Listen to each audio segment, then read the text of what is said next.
요한복음 3장 16절 우리 한 절만 같이 보겠습니다. 자, 있으시면 같이 읽겠습니다. 하나님이 세상을 이처럼 사랑하사 독생자를 주셨으니 이는 그를 믿는 자마다 멸망하지 않고 영생을 얻게 하려 하심이라. 아멘. 너무나 잘 아는 그런 한 구절의 말씀입니다. 어떻게 보면 가장 기초적인, 우리가 신앙생활을 하는 데 있어서 가장 기초적이고 또 너무나 많이 들었던 말씀이기도 합니다. 어떻게 보면 너무나 쉽게 생각하고 너무나 쉽게 이야기하는 말씀이라고도 할 수 있죠. 하지만 그 안에는 너무나도 크고 귀중하고 무거운 어떤 진리가 담겨 있는 말씀이기도 하다라고 하는 겁니다. 우리가 신앙생활하는 데 있어서 가장 기초적인 사실이 무엇일까요? 내가 신앙생활이라고 하는 그런 어떤 명목으로 살아갈 때 가장 기초적인 것은 내가 예수를 믿었고 내가 구원을 받은 그리스도인이다라고 하는 사실입니다. 내가 구원받지 못했다면 신앙생활하고 아무 관계가 없지 않습니까? 내가 예수 믿지 않으면 내가 아무리 교회를 다니고 성경을 읽고 내가 신앙생활, 남들이 볼 때 신앙생활 한다라고 하지만 정작 내 안에 예수를 믿는 믿음이 없다면 아무런 의미가 없는 것 아닙니까? 따라서 어떻게 보면 내가 신앙생활을 한다라고 말할 때 가장 순간순간마다 기억해야 되고 떠올려야 되고 붙잡아야 될 게 뭐냐면 내가 그리스도인이다. 내가 예수를 믿었고 내가 그로 말미암아 구원받은 하나님의 자녀요 그리스도인이 되었다라고 하는 이 사실을 우리가 잊지 않아야 내가 비로소 신앙생활이라고 하는 것을 할 수 있다라고 하는 거죠. 그렇다면 나는 어떻게 그리스도인이 되었을까요? 내가 어느 날 예상하지 않았던 시간에 누군가가 나에게 복음을 전해 주었습니다. 그 사람이 목사님이 될 수도 있고요, 아니면 주변의 이웃이 될 수도 있고요, 친구가 될 수도 있고요, 또는 스승이 될 수도 있고요, 아니면 길거리 지나가다가 만나는 사람일 수도 있을 겁니다. 내가 잘 아는 사람일 수도 있고 나를 전혀 알지 못하는 사람일 수도 있습니다. 나에게 복음을 전해준 사람이 누구를 통해서 전해졌든지 간에 나에게 복음이 전해졌고 내 안에 그 복음을 믿는 믿음이 생겨났고 그 믿음으로 말미암아 나는 예수를 나의 주로 고백하게 됐고 그래서 내가 그리스도인이 되었습니다. 예수를 나의 주, 하나님을 나의 아버지라고 고백할 수 있는 성령이 내 안에서 그렇게 고백하게 만들어서 나는 비로소 내가 구원받았다라고 하는 확신을 가지고 하루하루를 살아갑니다. 그게 우리의 신앙생활이게 돼요. 이것이 우리가 살아가는 어떤 삶에서 가장 기초적이고 가장 귀중한 사실이다라고 하는 거죠.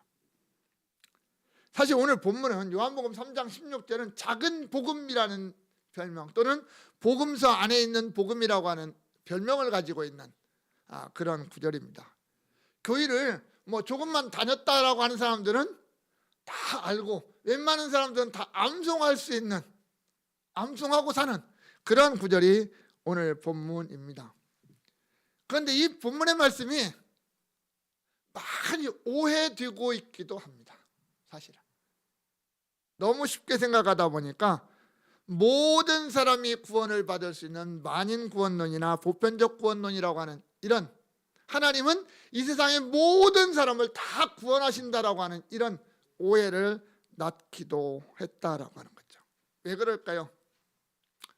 과연 그럴까요? 하나님은 이 땅에 있는 모든 사람을 다 구원하실까요? 예수를 믿지 않았는데도 하나님이 구원하실 것인가? 라고 하는 겁니다. 이 세상의 모든 종교가 다 구원에 이르는 길일까요? 예수를 믿지 않고 구원을 받지 않았다 할지라도 죽음 이후에 예수를 믿는 길이 있고 구원의 길이 있다라고 말할 수 있을까요? 그렇다면, 만약에 그렇다면 오늘 우리가 예수를 믿는 이유는 뭘까요? 우리가 예수를 믿는 의미가 과연 무슨 의미일까요? 세상의 죄악 속에 빠지지 않게 해서 몸부림쳐 살아가는 우리의 삶의 모습에 무슨 의미가 있을까요? 성경은 우리에게 그런 걸 가르치지는 않습니다. 이 세상의 모든 사람이 예수를 믿지 않아도 구원을 받는다라고 가르쳐 주지 않습니다.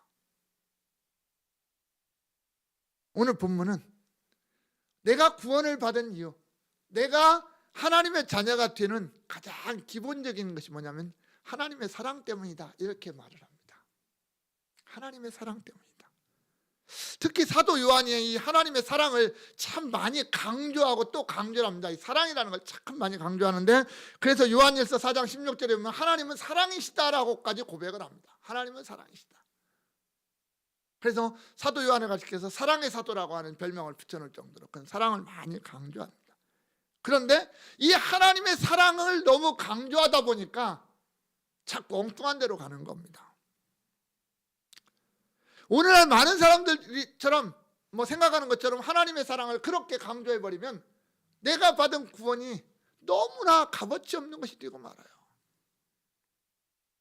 우리의 믿음도 마찬가지예요. 너무나 힘이 없는 것이 되고 맙니다.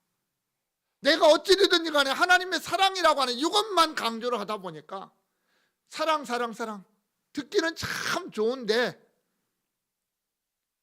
하나님의 그 은혜와 그 사랑과 그 구원의 이 모든 것들이 너무나 값싼 동정심, 불쌍히 된 동정심, 그 정도 수준으로 전락해버리고 말더라 하는 겁니다. 그래서 오늘 이 말씀을 너무나 잘 아는 말씀이지만 다시 한번 생각해 보면서 하나님의 사랑이라고 하는 것이 얼마나 위대하고 고귀한 것인가. 보통 세상 사람들이 생각하는 것처럼 그런 수준의 것이 아니라 얼마나 놀라운 것인가라고 하는 것을 다시 한번 우리가 점검해 보자라고 하는 겁니다. 먼저 보면 하나님이 세상을 이처럼 사랑하사 이랬거든요. 하나님이 세상을 이처럼 사랑하사, 이 말이 참 오해를 낳았던 겁니다. 자, 이 세상이 과연 누구냐라는 거예요. 세상.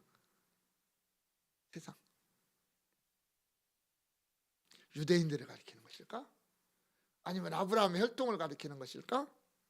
아니면 이 세상 모든 사람들을 가리키는 것일까? 이 세상이라고 하는 게, 성경에서 이 세상은 어떤 의미에서는 하나님이 창조하신 모든 세계를 가리켜서 세상이라고 말하기도 합니다. 그런데 이 세상이 구원이라고 하는 단어와 딱 연결을 될 때는 철저하게 제한적으로 사용되고 있다라고 하는 거예요. 구약 성경에서 하나님의 구원과 관련돼서 세상을 말할 때는 반드시 이스라엘 백성들을 제한하고 나섭니다. 이스라엘에게 집중돼요. 하나님 이스라엘을 택하시고 그들을 구원하셨어요. 그들을 구속하셨어요. 그리고 하나님의 사랑이라고 말하면 철저하게 이스라엘을 향해서 베풀어집니다. 이방 민족을 향해서 하나님의 사랑이 나타나지를 않아요. 오히려 이방 민족을 향해서 나타날 때는 하나님의 심판이 등장을 하죠. 그래서 이방 민족이라 할지라도 그들이 정말 하나님의 사랑을 받고자 한다면 이스라엘 백성이 돼야 돼요. 이스라엘 백성이 돼야 돼요. 할례를 받고 이스라엘 백성이 돼서 그들이 하나님 앞에 설 때 비로소 그들이 하나님의 사랑의 대상이 되었습니다. 그래서 유대인들이 예수를 미워했고 사도 바울을 미워했던 겁니다. 왜? 유대인 아닌 이방인들에게도 하나님을 전하고 하나님의 사랑을 이야기하고 그들에게도 구원의 길을 제시를 하고 있었기 때문에 유대인들은 용납이 안 되는 거예요. 우리 유대인만, 아브라함의 혈통만이 하나님의 백성이고 하나님의 구원을 받아야 되고 하나님의 사랑을 받아야 되는데 어떻게 그 사랑이 하나님의 백성 유대인이 아닌 이스라엘이 아닌 이방인에게도 펼쳐지느냐라고 하는 여기에 대해서 반감을 가졌던 거죠. 그래서 용납을 할 수가 없었던 거예요. 하지만 하나님은 진정 구원에 필요한 이 하나님의 사랑을 유대인의 혈통의 안에다 사실 가둬놓지는 않았습니다. 구약에서도 분명히 하나님의 사랑은 미래 세대에 언젠가 그날에 이방인을 향하여 펼쳐져 갈 거라고 그랬거든요. 이사야에서 보면 나의 백성 아수르라고 부르거든요. 애굽이라고 부르거든요. 내 백성이라고 불러요. 그 사람들도. 그때 당시에 그 말은 용납이 안 됐거든요.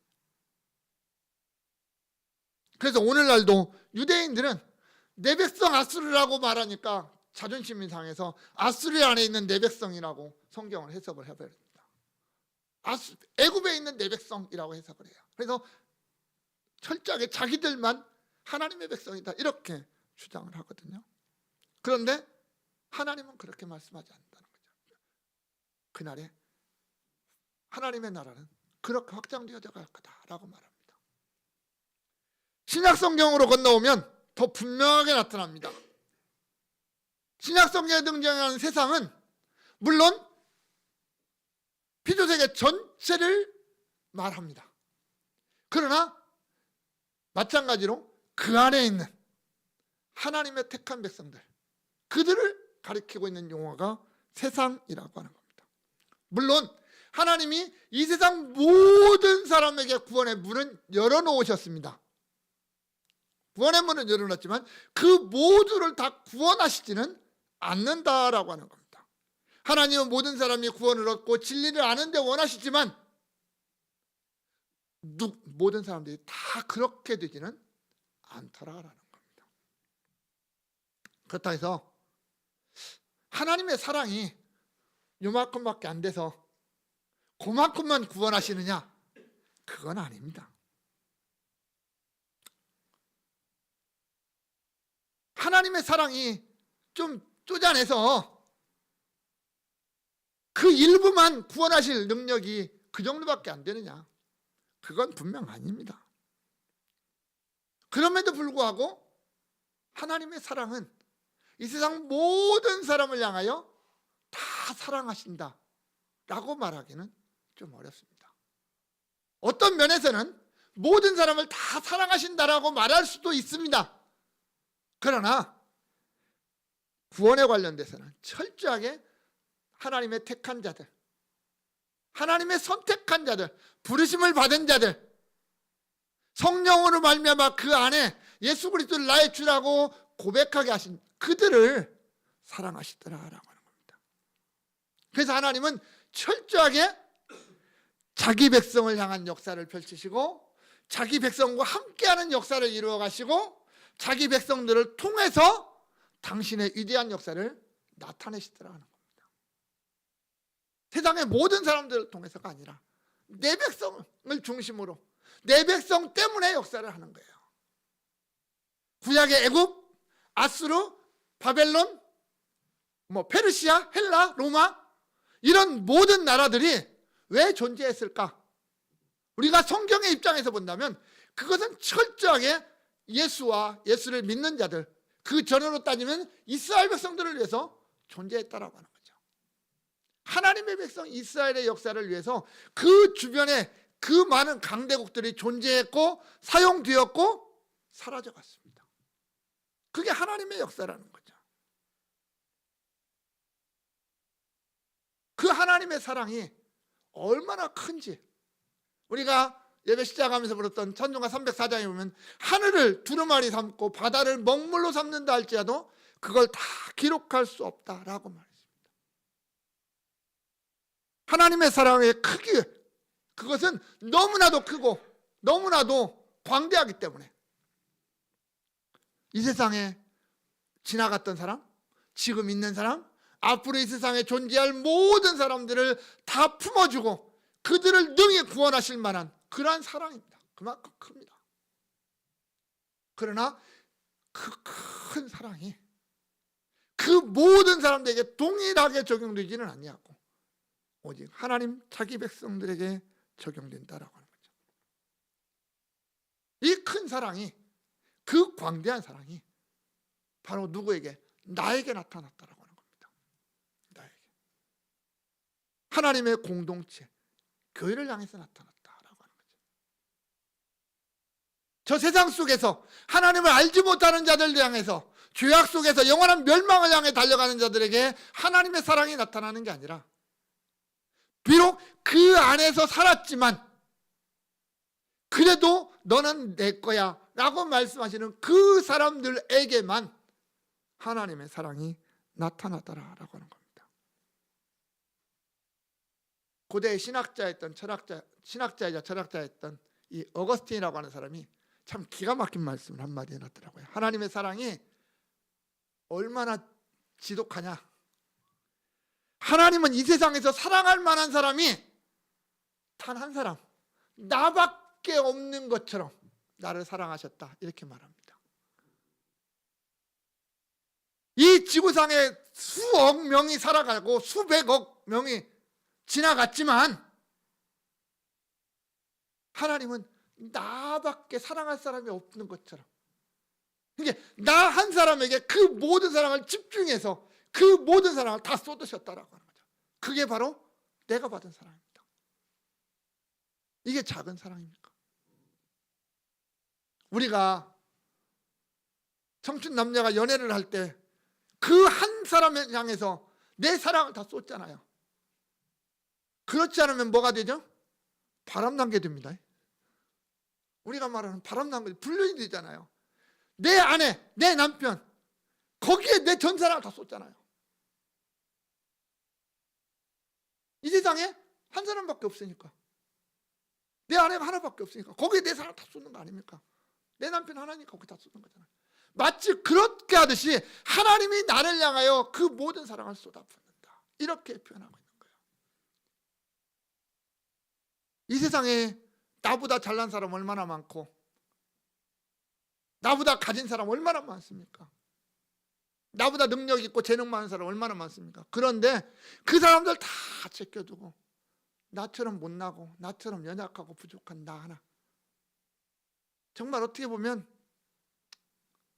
하나님 나 몰라 해도 우리로서는 뭐 어찌할 수 없는 그런 존재인데, 그런 나를 하나님이 사랑하셨다. 이 사실 때문에 우리가 고귀한 겁니다. 우리의 믿음이, 우리의 구원이 고귀한 겁니다. 값싼 것이 아니라, 그냥 흔해 빠진 것이 아니라, 이 세상에 오직 하나밖에 없는, 나만이 얻는 구원이요 사랑이다 라고 하는 겁니다. 이것을 우리가 알고 있을 때 우리의 자존심이 세워지는 겁니다. 그리스도인의 자존심, 내가 얼마나 고귀한 존재고 내가 얼마나 사랑을 받는 존재인지, 내 자존심이 얼마나 높은 것인지, 이건 그 무엇과도 비교할 수 없고 빼앗길 수 없는 사랑이다 라고 하는 겁니다. 두 번째로 생각할 수 있는 게 독생자를 주셨다라고 하는 겁니다. 본문에 독생자를 주셨으니 그러거든요. 제가 한때 이 말씀 갖고 고민을 했던 적이 있습니다. 하나님이 세상을 이처럼 사랑했다라고 말하는데 그 이처럼이라는 게 과연 무엇을 얘기할까? 이처럼이라고 하는 단어가 과연 무엇을 얘기할까라는 것 때문에 고민을 많이 했거든요. 헬라어 성경에 보면 이 이처럼이라는 단어가 제일 먼저 등장합니다. 그렇죠? 헬라어는 강조하고 싶은 게 가장 앞에 등장한다고 그랬습니다. 이처럼 하나님이 세상을 사랑하셨다라고 이게 성경이 기록이 되어져 가고 있다라는 말입니다. 하나님의 사랑이 얼마나 크고 놀라운가를 설명하는데 이처럼이라고 하는 단어로 딱 붙여놓고 시작을 합니다. 그러면서 그 사랑이 얼마나 큰지 이제부터 설명하겠는데, 그 첫 번째 설명이 뭐냐면 독생자를 주셨다, 이렇게 말을 하는 거예요. 하나님이 나를 얼마만큼 사랑하셨느냐라고 표현하면 독생자를 주셨습니다라고 말할 수 있다는 얘기예요. 그만큼 나를 사랑하셨다. 독생자를 주실 만큼, 그 아들을 내어주실 만큼 사랑하셨다라고 말합니다. 제가 이 말씀 준비하다가 어떤 자료를 하나 보면서 혹자가 이런 말을 해놨더라고요. 하나님이 나를 사랑하셨으면, 하나님이 정말 우리를 사랑하셨으면 당신을 주시면 되지. 그죠? 당신 자신을 주시면 되지. 왜 아들을 주셨을까? 나는 죽기 싫으니까 아들 대신 죽어라. 하나님이 그러셨을까요? 그러면서 그런 얘기를 하더라고요. 하나님이 자신을 주시는 것과 아들을 주시는 것 무엇이 더 어려울까? 라고 하는 겁니다. 창세기 21장인가요? 하나님이 아브라함이 그러잖아요. 이삭을 모리아산에, 아니 내가 네게 지시한 땅으로 가서 거기서 번제로 드려라. 자, 아브라함 자신이 번제로 드려지는 게 편할까요? 이삭을 번제로 드리는 게 편할까요? 아브라함에게. 우리 부모 되신 분들은 잘 알 겁니다. 내가 뒤고 말죠. 그게 우리 심정 아닙니까? 아이 키우면서 아프면 내가 아프고 말지. 그 생각 한 번 안 해보신 부모 있습니까? 하나님이 얼마나 우리를 사랑하셨으면 당신의 아들을 십자가에 내어주시겠느냐는 거예요. 그만큼 사랑하셨다. 당신 친히 십자가를 지시는 것보다 더 힘들고 고통스러운 아들을 십자가에 내어주시는 아버지의 사랑, 그게 오늘 우리가 받은 사랑이라는 겁니다. 그래서 그 사랑은 누구도 감당할 수 없고 흉내낼 수 없고 따라할 수 없는 그 사랑이 아버지의 사랑, 하나님의 사랑. 그 가치를 뭘로 설명하고 무엇으로 계산할 수 있겠느냐라고 하는 겁니다. 하나님이 왜 나를 위해서, 어떻게 보면 여러분 생각을 해보십시오. 나라는 존재와 예수라고 하는 존재를 저울에다 한번 똑같이 올려보십시오. 어떻게 되겠는가? 이게 비교가 되겠느냐는 거예요. 절대 비교될 수 없는 이 두 사건이 현장에서 공존하는 거죠. 문제는 나의 잘난 것 때문에, 나의 뛰어난 것 때문에, 나의 위대함 때문에 그 아들을 나에게 사랑으로 준 게 아니라 오히려 내가 가장 못나고 가장 뭐라 그럴까요? 처참하기 때문에 나를 위해서 아들을 주셨어요. 내가 내 죄 때문에, 내가 앞으로 당할 영원한 죽음 때문에 하나님이 그 아들을 주셨어요. 내가 더 잘나서, 내가 더 많은 것을 할 수 있어서 내 아들 제껴두고 네가 와, 이렇게 했다고 하면 그래도 뭐가 이해는 되겠는데, 나의 못나고 나의 어떻게 보면 정말 추악한 그것 때문에 가장 고귀하고 가장 깨끗한 그 아들을 대신 주셨다. 이게 말이 되냐는 거예요. 애시당초 말이 안 되는 것을 하나님이 하셨어요. 내 이해로, 내 생각으로 이게 정리가 안 될지라도 하나님이 그 일을 행하셨다라고 하는 게 팩트고 진리예요.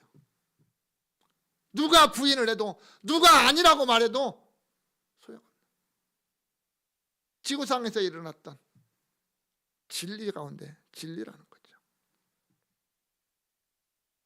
그 아들을, 그 고귀한 아들을 보내셔서 나 대신 내 죄 짊어지게 하시고 내가 그 죄 때문에 당해야 될 그 모든 형벌을 대신 그 아들이 당하게 하시고, 내 아들, 내 고귀한 아들이 그렇게 십자가를 졌으니 너는 안 져도 된다는 거죠. 너는 그 영원한 멸망 안 당해도 된다 이거죠. 그 죄값 지불 안 해도 된다. 내 아들이 이미 지불했으니까, 내가 내 아들 통해서 지불했으니까 너는 안 해도 된다 이거죠. 너는 그것을 믿고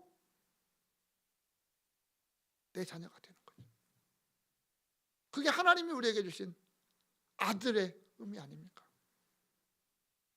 나 대신, 내가 가장 비참한 자리에 이르야 될 나 대신 그 아들을 그 비참한 자리에다가 내려놓고 나를 그 고귀한 자리에다가 옮겨놓은 거죠.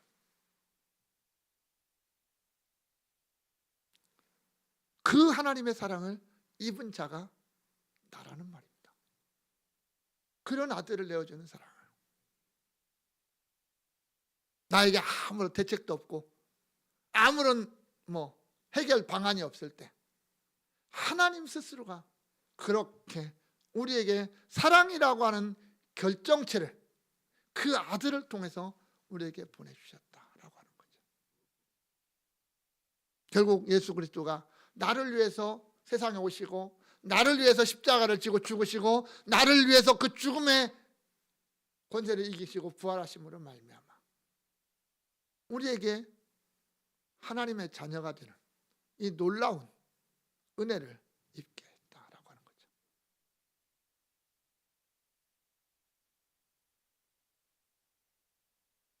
하나님이 왜 그 아들을 그 사랑의 결정체를 우리에게 보내셨을까?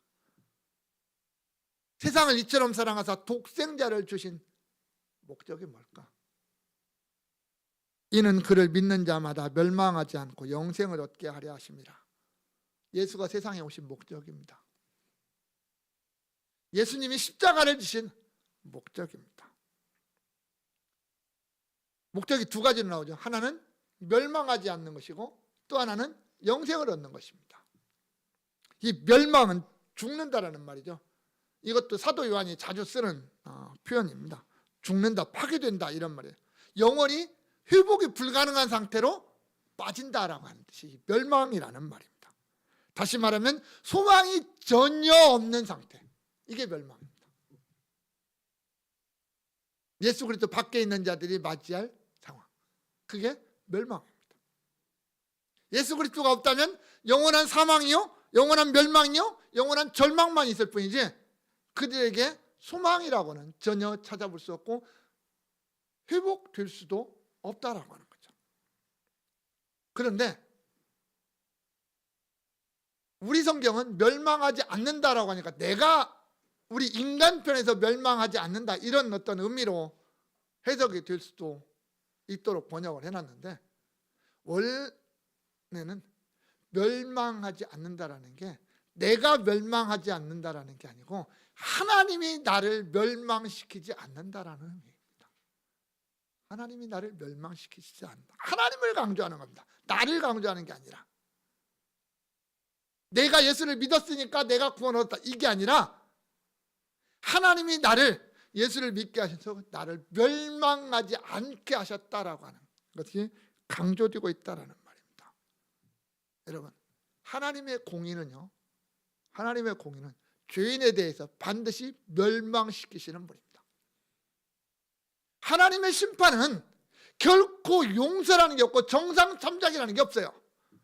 세상의 법정은 정상참작이라는 게 있어요. 이게 참 귀에 걸면 귀걸이고 코에 걸면 코걸이가 돼가지고 술 실컷 먹고 사고 일으키면 심신미약이라고 해야죠. 정상참작하는 나라 대한민국의 법정이거든요. 이런 참 희한한 나라지만 하나님의 법정에서는 그게 없습니다. 딱 하나의 기준밖에 없기 때문에 그래요.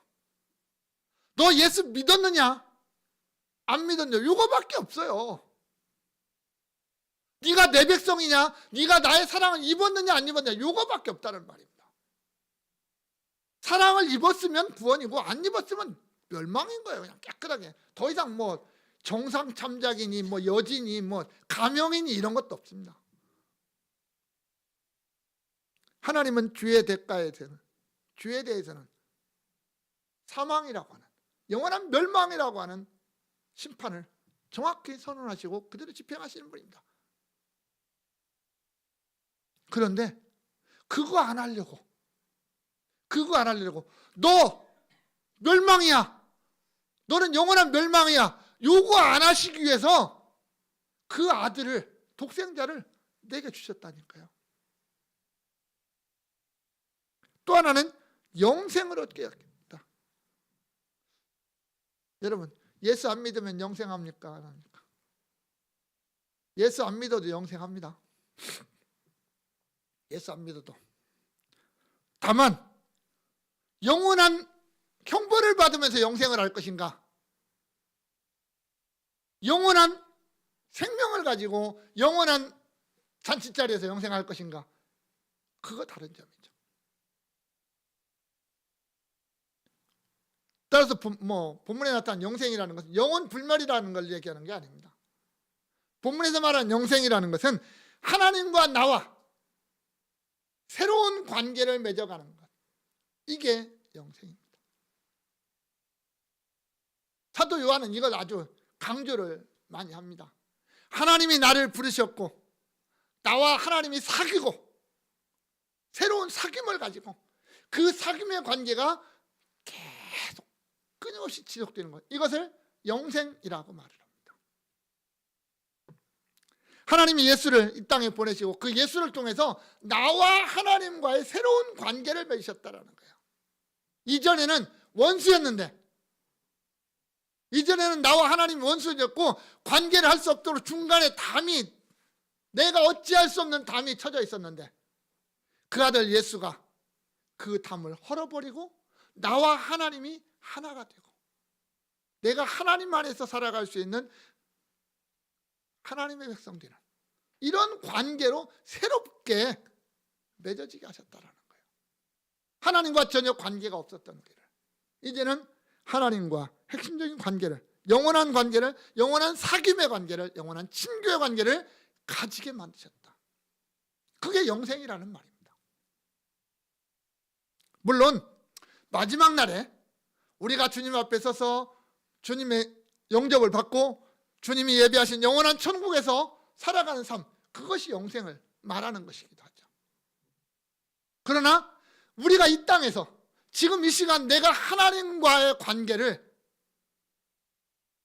바르게 맺고 내가 하나님을 나의 아버지라고 고백하며 살아갈 수 있는 이 관계, 이것조차도 영생의 범주에 포함이 된다라고 하는 거죠. 우리는 그러니까 지금 영생을 지금 누리고 있는 겁니다. 앞으로 영생을 누리는 게 아니라 지금 우리는 영생을 누리면서 살아가고 있는 겁니다. 그리고 그날에 환경이 조금 바뀌었을 뿐이고 우리는 그 영생을 지속해 가는 것이 되겠죠. 새로운 영생이 아니라 지금 누리는 영생이 영원한 세계로 연결이 되어지는 것이 되겠죠. 그래서 멸망과 영생은 정반대의 개념입니다. 영생은 하나님 안에라고 말한다면 멸망은 하나님 밖에 있는 것 같이 되겠죠.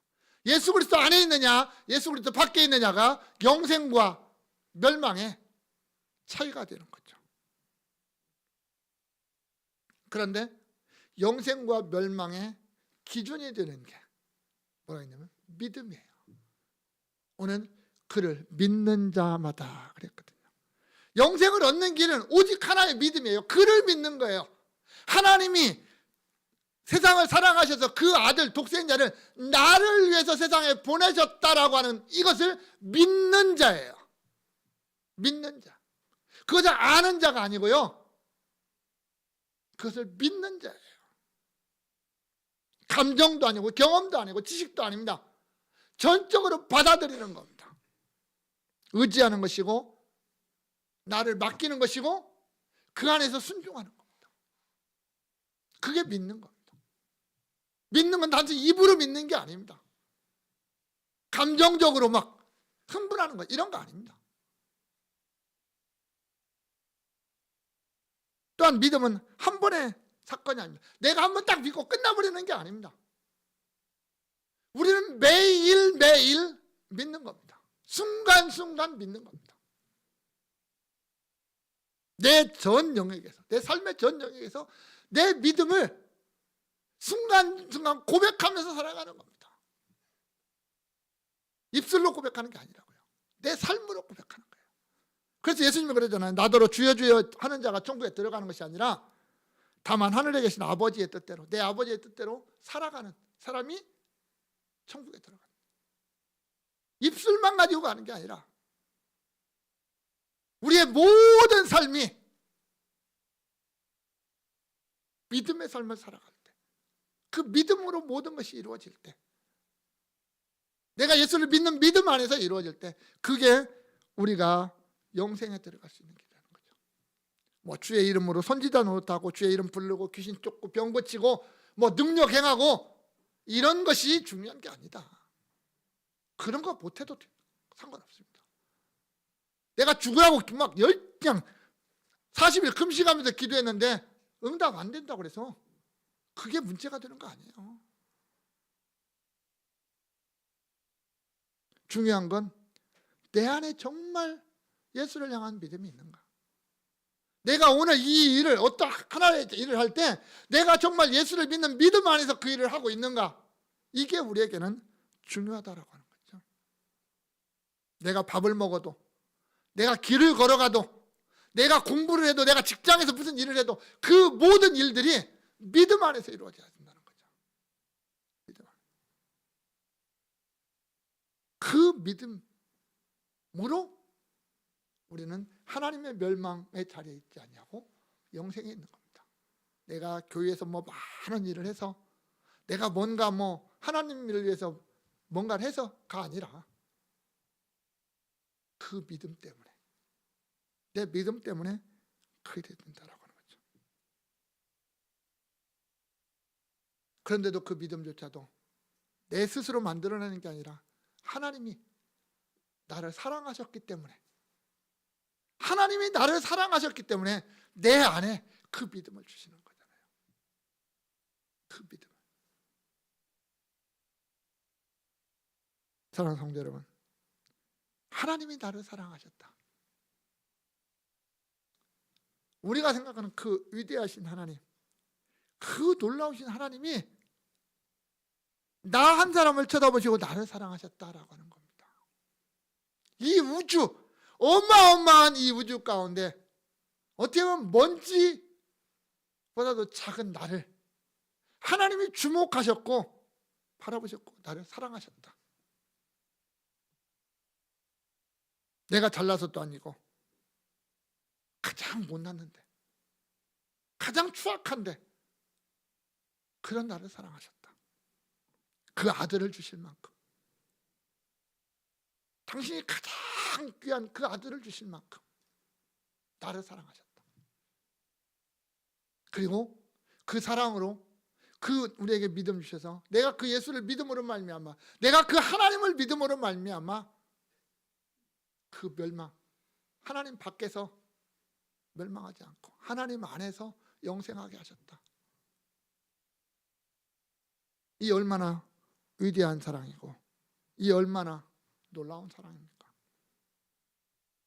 우리가 이 사랑을 생각할 때 그저 지나가고 그럴 수도 있지, 이 정도로 생각하실 수 있겠습니까? 아니지 않습니까? 내가 그 사랑을 받았다면, 내가 그 사랑 안에서 오늘 또 살아가고 있다면 우리는 내 마음속에 넘치는 기쁨과 감사와 평안이 있지 않겠습니까? 이 사랑에 감사하고, 이 사랑을 찬양하고, 이 사랑을 고백하고, 이 사랑을 자랑하고, 내가 누리는 영생, 그걸 자랑하고, 그게 또한 우리의 삶이 되겠죠. 저 세상에 있는 죄인들을 향하여 내가 누리는 이 하나님의 사랑을 너희도 누려야 된다라고 외칠 수 있는 우리가 되지 않겠습니까? 물론 그들이 뭐 사랑 안에 들어올지 안 들어올지는 내가 아는 것 아니고요. 그건 하나님이 하실 일이고, 내가 돌아왔던 것처럼 그도 돌아올 수 있는 거고, 아니면 뭐 아닐 수도 있는 거지만, 그래도 나는 그들에게 자랑하고 그들에게 외치는 그러한 우리의 삶의 모습이 되지 않겠습니까? 오늘에는 우리 광성의 모든 성도들이 정말 이 놀라운 하나님의 사랑, 하나님의 사랑, 이 사랑 안에서 감사하며 감격하며 기뻐하며 평안을 누리며 날마다의 삶 속에서 그 사랑을 드러내는 그런 아름다운 삶이 있기를 주님의 이름으로 축원합니다. 기도하겠습니다. 하나님 감사합니다. 하나님 감사합니다. 우리가 이 사랑을 받을 자격이나 조건이 전혀 없지만 하나님은 우리에게 그 사랑을 주셨습니다. 정말 하나밖에 없는 그 아들을 내어주실 만큼 우리를 사랑하셨습니다. 그 사랑을 내가 받았다라고 하는 이 놀라운 사실 앞에 우리가 늘 감사하며 감격하며 기뻐하며 찬양하며 그 영광을 하나님 앞에 돌리며 살아가는 우리 모두가 되도록 은혜 위에 은혜를 더하여 주옵소서. 또한 저 세상을 향하여 그 하나님의 사랑을 마음껏 드러내는 아름다운 삶이 있게 하옵소서. 예수님의 이름으로 기도합니다. 아멘.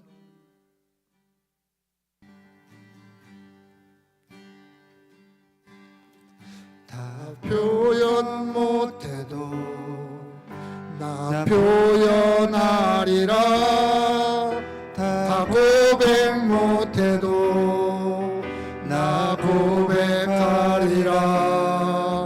다 알 수 없어도 나 알아가리라. 다 닮지 못해도 나 닮아가리라.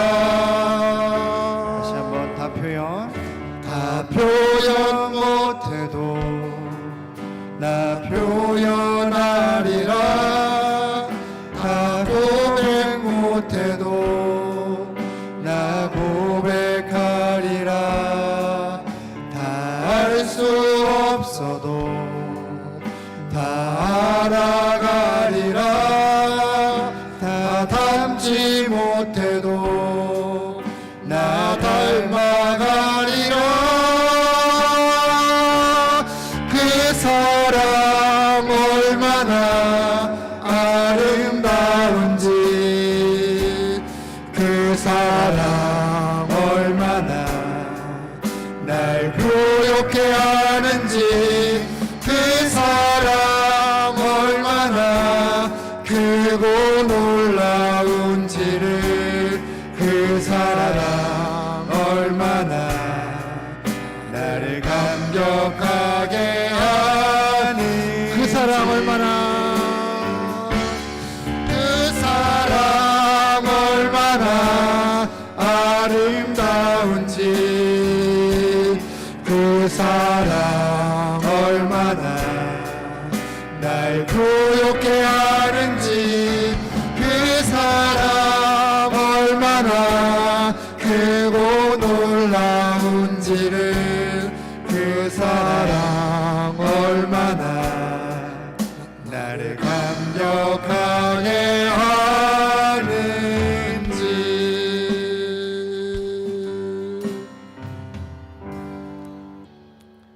우리의 참 목자장 되신 우리 구주 예수 그리스도의 은혜와 그 아들 아낌없이 우리를 위하여 이 땅에 보내주신 하나님의 그 놀라우신 사랑과 그 예수를 믿게 하시고 그 예수 안에서 살아가게 하시는 성령님의 역사가 여기 모인 주의 백성들 머리 위에 이제로부터 영원까지 함께 있을지어다.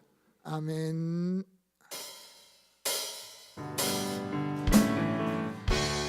참된 평안과 위로 내게 주신 주 예수, 오직 예수뿐